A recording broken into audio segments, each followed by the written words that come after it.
Hello everyone, this is Megadeth9001 and welcome to episode 2 of my Infinity Let's Play series. So in this episode I'm going to continue where I left off last time and show you how to do a basic smeltery if you don't know how. In between this episode and last episode I went mining, raided a few villages, got some bronze tool pieces in there, and I found me a slime island. And the blue slime is really helpful, and you pretty much get it either from blue slimes, which you can get from the slime on the island. I didn't have a bucket on me at the time, so I had to get creative, and I took the slime trees, which is not exactly creative, but they drop the slime and get the job done. So, anyways, on to the main story. So, in order to do this, you first need to make a smeltery controller, which is this recipe right here. And you get the seared bricks by making grout, which, I probably should show that on camera. And you also get a book when you first make it. But the grout is just 4 gravel, 4 sand, and 1 block of freshly mined clay. So there's your smeltery. Next thing you will need is a smeltery, or a seared tank, I think it is? Yeah, seared tank. This is what you put your lava in. In order for the smeltery to actually form, those are the 2 most critical blocks. In order for it to function, you need, however, smeltery drains. And also to go with those drains, you need faucets. Now, there's a little trick with these where you can put multiple seared faucets on one, and I'll show you shortly when I'm building it. And also, for the purpose of the smeltery, you need these wonders. So 1, I'm going to make 2 for reasons. Actually, I'm going to make 3 for even more reasons, which will be explained shortly. Alright, so we have all our basic pieces. Now we need the main block of the smeltery, which is, well, the seared brick, or any other seared item you can get. So let's just make a stack, and I'll hold on to these seared bricks for other possible uses. Let's get this all on my action bar, and let's go on down. So I cleared out this little room last episode just for this purpose. That's actually a pretty good point. Grab a little bit of gravel from here for this to kind of work, I suppose. Alright, anyway, sorry about that. So in order to make it, you need... So 1, 2, 3, 4. Okay, this is just for somewhat aesthetic looks and to save on bricks. And I did not mean to place the drain, or the faucet. Alright, so first you need to make a 3x3. I believe these can be as small as 2x2. I've seen people say they can be. Whether that's true or not, I do not know. So don't take that as fact. Get some more gravel for my own sanity's sake. I'm not the best builder, but I have some very minimalistic standards. I swear this will be more than a dirt hut eventually. I swear! So, let's get that. Alrighty, that's the bottom of your smeltery. I prefer to put my smelter controller here, and then put my seared tank here, and then my smeltery drain here. Okay, let's remove this one, and you'll understand here. Oh, that's right, it's daytime outside, and there's zombies lurking above my roof. Okay, so 1, 2, 3. Do. Now, if you look, smeltery works. I can put up to 9 blocks of stuff in here. Now, of course, the more you put on... I have a torch, that's not an issue. The more you put on, the more blocks you can put in. So that's why I have a few extra blocks. So do. 34, so that means I can do 2 more layers, and I think I have enough bricks to do another layer after that. Yeah, I definitely. Dire wolves, my arch enemy right now. They hurt, guys. They really hurt me. Let's drop you down there for reasons. Do. And let's jump up here real quick. And get a... Oh, they're in my inventory, aren't they? So 1, 2. And ta-da! I have a semi-decent smeltery. Now, next step. You put your faucet there, And if you have it on the side, you can actually get it to pour from 2 spots. Let's take this out and this out to make this place a little bit more roomy and feel less narrow when you're doing it. Alright, let's get that. Okay, so there's your basic smeltery constructed. Now all you have to do is fill this little tank with lava, which I actually have handled, believe it or not. Where are they at? I know they're in here somewhere. Aha, there they are. I made me 2 portable tanks and I went out and found me some lava. So what I'll do is I will store these. Store them right here. I don't have a wrench, so this will be fine for now. Oh, nope, it works like I want it to. Awesome. Now these can hold 4 buckets of lava. And as you smelt ore, it'll gradually be used up over time. So that's the extreme basics of the smeltery. Look at this. Now, as you can see, I have one more casting table. And the reason I have a casting table is so I can make what's called a tool station, I believe. Let's make sure it's called that here.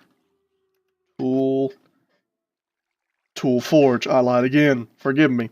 The tool forge can be made out of any block you happen to have a copious amount of.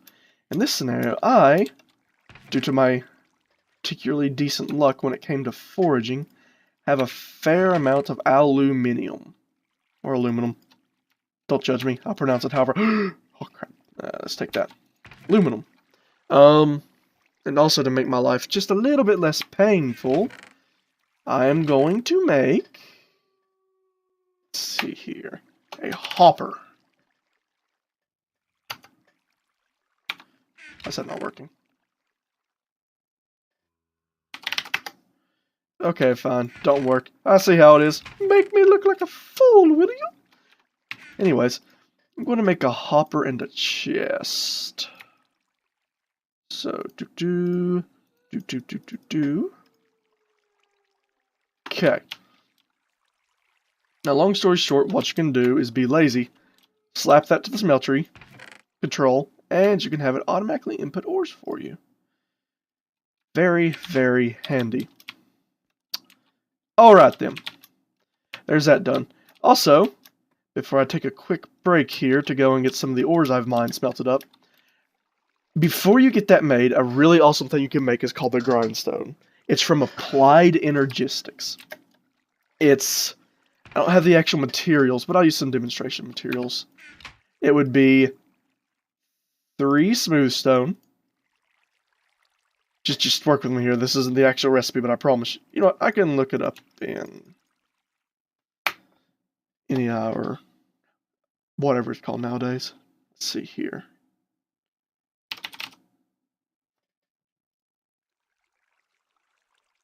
Wood gear, colored stone, some forms of quartz, whichever ones you happen to have, and 2 cobblestone. Really cheap.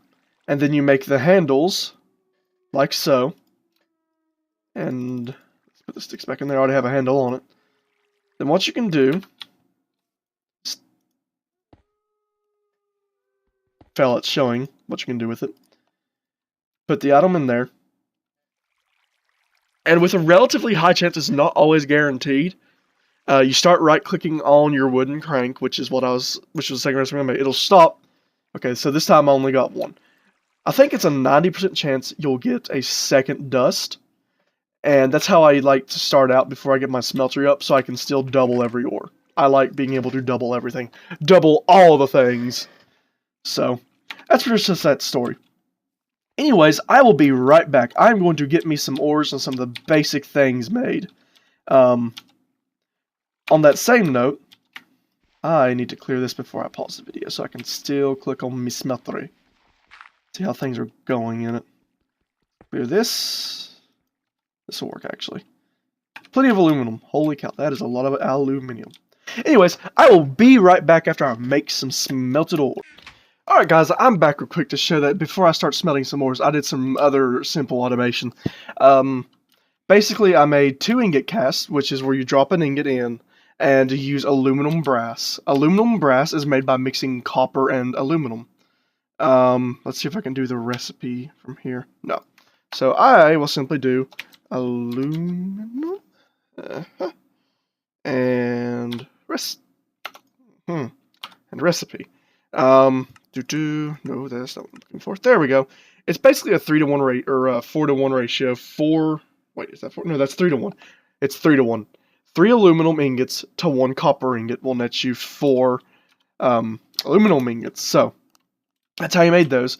These are hardened ducts, which come from thermodynamics, and I use transfer nodes on the bottom here. I could have probably also went with that same theme, but halfway through I was like, let's try out the item ducts from extra utilities.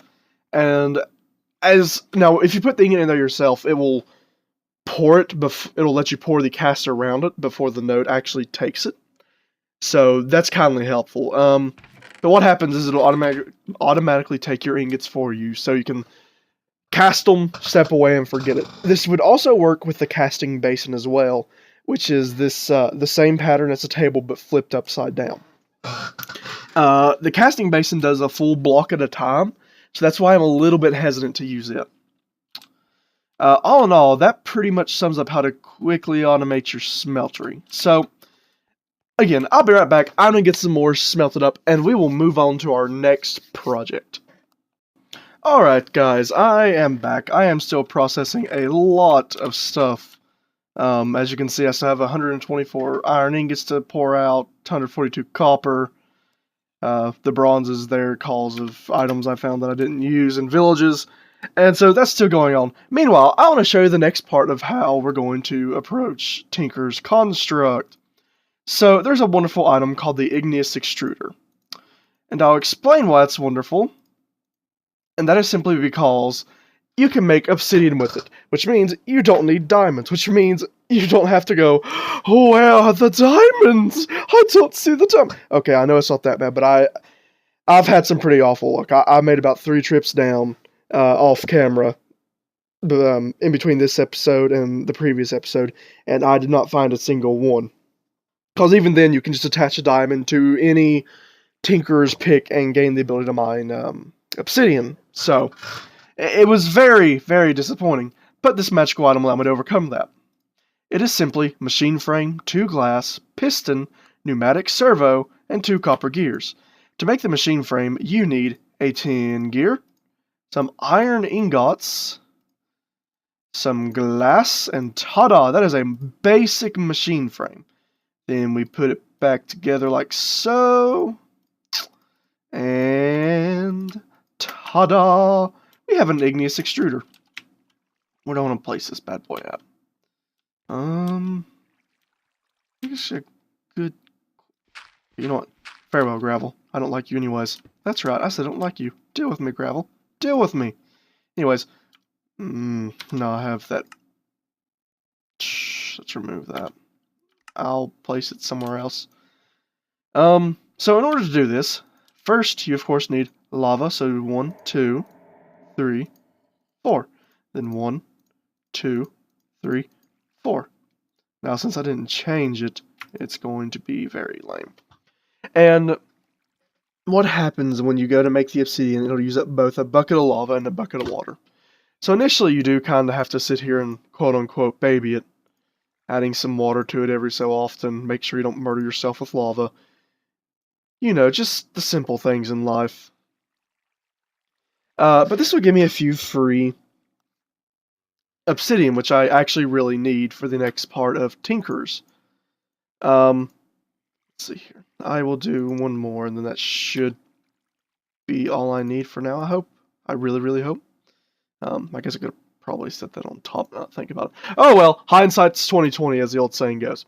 So the next thing I'm going to make is called Aluma. Alumnite. I'm pretty awful with spelling. Here it is. In order to make it, you need... On that. Awesome, I can click on it. In order to make it, you need 2 iron ingots, 2 blocks of obsidian, and I'm not quite sure how much aluminum that is. Can I pull up a calculator off camera, or can I pull up my phone? Let's pull up my phone, because, you know, technology is just a wonderful thing nowadays. So let's do 80 divided by 16, and 5 aluminum ingots to get 3 alumite. Alumite? You know, I'm probably pronouncing that horribly. I am sorry for those of you who know how to properly pronounce that word, but its complexity grasps my intelligence. In all seriousness, though, I'm sorry I don't know how to pronounce it. If you do know how to pronounce it, yay, awesome. If you don't, well, I know your feel, ladies and gentlemen. I am in a very similar boat. I should probably get one more, because even numbers are best numbers. Anyways, the reason you want Aluma is because it gives you the power to mine obsidian, so you don't have to sit here and do this. Secondly, it can mine the cobalt, the Tinker's construct in quote unquote in-game ores, which is cobalt and manilium. Personally, when it comes to T-Con weapons, or anything in general, there's better now. I don't know if it's intentionally done or what, but if you want fast, what you want to do is get Electrum. And Electrum is simply gold and a single silver ingot together. Will give you 2. If you look at the blend, okay, yeah, see, you can also do it as ingots, and you can also, of course, put it in the smeltery to get this wonderful ore. So that's the nuts and bolts of everything. Ooh, only 56 to go. And it has the highest mining speed, so what I'll usually do is I'll make a hammerhead out of it. I'll put a diamond on it so it can mine, you know, obsidian and all that, the important stuff in the overworld. And then I'll make that. Now, the other item that's moderately decent is... I spell it right. Awesome. Is, of course, the shiny hammerhead. Now, it's as good as cobalt in terms of mining speed, or well, not the hammerhead, but the pickaxe is what you'd actually do. That's the crossbow limb. Where's the pickaxe head? There's pickaxe head. Anyways, as I was saying, I would probably make a shiny pickaxe because you get more durability out of the head than you do cobalt, albeit it's not that much. So there's that. However, I've also read that there's a neat trick you can do with Ardite, which is one of the 2 ores found in Tinker's Construct's Nether. And it functions off of a trait called Stonebound. Basically, the lower it is, the faster it will mine. And what you do is you get the particular item you're using down to 1 durability and stop there, and it gives you a big bonus. And then what you can do with that is attach a capacitor onto it, which you can do with a, you know, like a leadstone cell, redstone energy cell. That's your thermal expansion. You can, okay, leadstone hardened and redstone energy cell. In order to use each one of these, like in order to use this one, you'd have to have 400 durability. This one you'd have to have 2,000. This one you would have to have 10,000 durability. And this is total durability, not the tools, or total durability, not the tool's current durability. And this one, what is this one at now? Have to have an effective EHP of 80 million. That's a lot. That is a whole lot. At any rate, I usually just go for the hardened because I can still put on, you know, like paper and other modifiers to the item, so you can get more bonuses. So that's a pretty good thing to do. Anyways, I am actually, shoot, click it. It's not going to click. You know what? I see how it is. I'm just gonna let that fill out. Anyways, I'm gonna make me an Aluminite pick head. There we go. My pronunciation really isn't the best. Also, can I open this door now, or do I still have a friend out here? I don't see said friend. I see him on the mini-map. Maybe he just wants to make companions. Anyways, I built a small garden out here. That's how I've gotten all of my delicious bread. And of course you can have an item. You can just right-click and you will insta-harvest all of your delicious items. By items, I mean crops.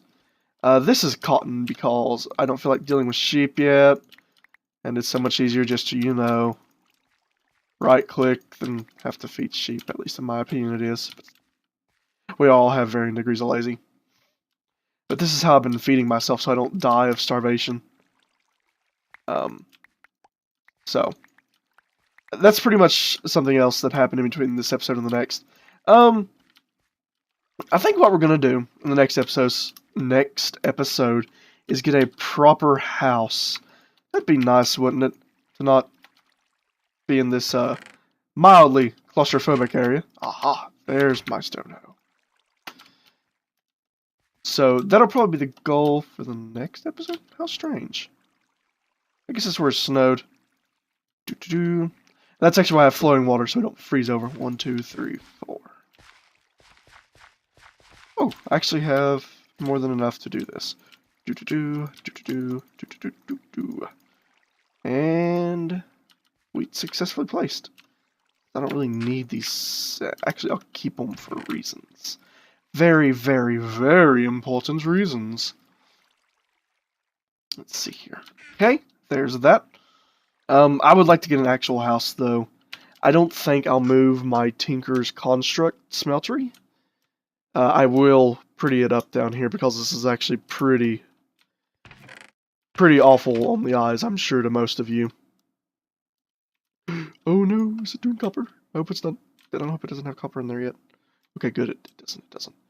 This is my copper fluid duct that I was using earlier. Make sure it's totally out. Okay, cool. It just has copper left.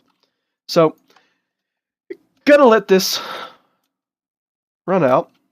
Okay, so that's full. Let's leave you in there for now. So in order to make this, I will need 10 iron ingots, 10 obsidian, and then 5 aluminum per 2, so that will be 2, that'll be 25.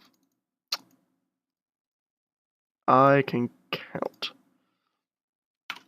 And we will toss this in here, and we'll make us some alum. Did I just put the... No! Can I come all back? Awesome. Oh. Whoopsies. I'm bad at this game, guys.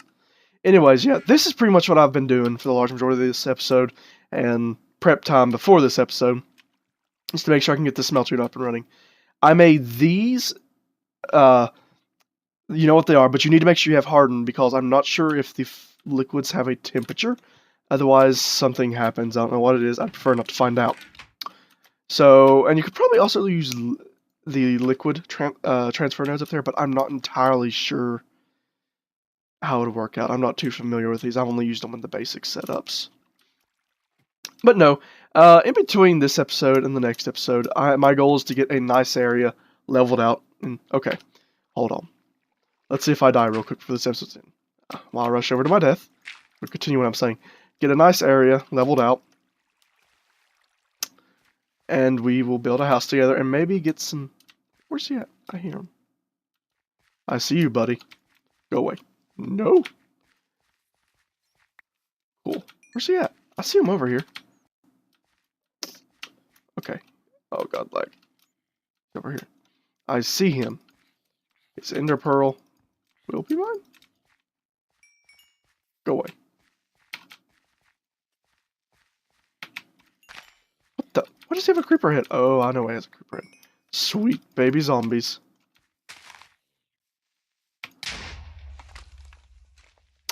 Well, anyways, ladies and gentlemen, that went so going incredibly well. I like that. It's going incredibly well. That went so incredibly well. I think I will call the episode there. This one will be going out a little bit later. Anyone who watches this, I greatly appreciate it. I just want to share what I do, an actual run-through of a Minecraft world. I've been playing a lot of Direwolf 20, and I felt it was time for a new world because my Direwolf world was just it was reaching that point to where my computer was having horrible FPS. There wasn't much I could do about it. So I wanted to start a new, fresh adventure, and I wanted to see if I could get a few people to tag along and just watch it unfold. Again, I am very sorry. I'm sure you've seen better dirt huts in your days, and I'm sure you've all made far better dirt huts. However, this is my dirt hut, not yours. So, I'm going to actually call the episode now. Really sorry about not cutting it. Like I said, I'm going to get a nice area, prettied up, and make my Alumite pickaxe, and we'll start with the next episode with a nice trip to the Nether. Nice, warm, hot, relaxing vacation. And we'll build us a little house. Something nicer than a little hidey hole in the, not really even the side of a hill, just kind of a lump of expanded dirt. Anyways, everyone have a great day.